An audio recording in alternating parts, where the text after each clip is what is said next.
Hi, my name is Trisha Fitz, and I will be debating the con side of English means business. I do not believe English should be forced upon the world under the false pretenses it leads to better communication between corporations. Forcing other countries to abandon their native language can have devastating effects on a nation and its culture.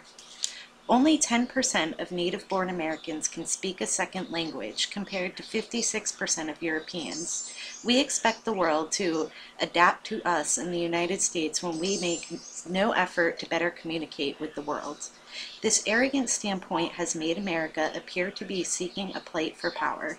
We are saying to nations, you must speak our language because we are better.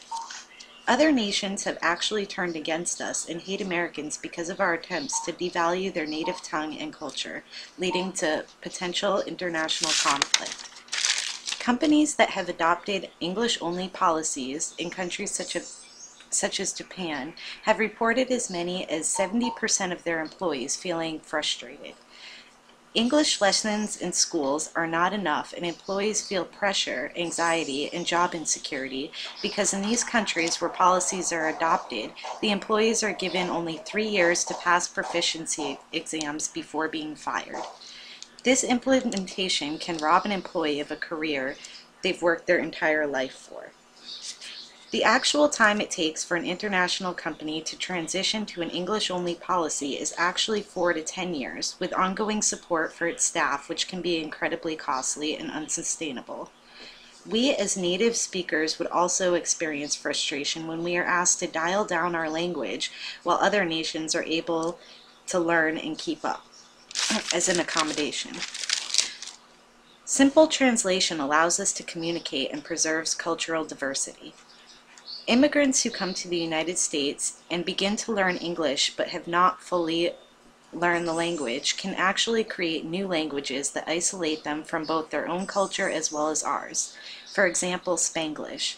Speakers of Spanglish, which is a combination of English and Spanish, are not fully understood by either native English speakers or native Spanish speakers, only leading to more confusion. When you travel to Italy, you expect an Italian to speak Italian, or French in Paris, France.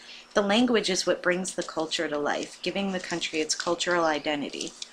There could also be backlash, such as a world war from the attempt to globalize the English language as a de facto form of communication. A similar attempt was once made by religion. People did not all conform to Christianity. Instead, more religions were formed in protest. We as native English speakers should not force our language upon others out of personal convenience, and rather make an effort to be respectful of other nations' diversity. We should learn Mandarin or Spanish if we choose to do business in their countries. How can we expect the world to adopt our language if we don't even expect our own citizens to speak English proficiently? Thank you.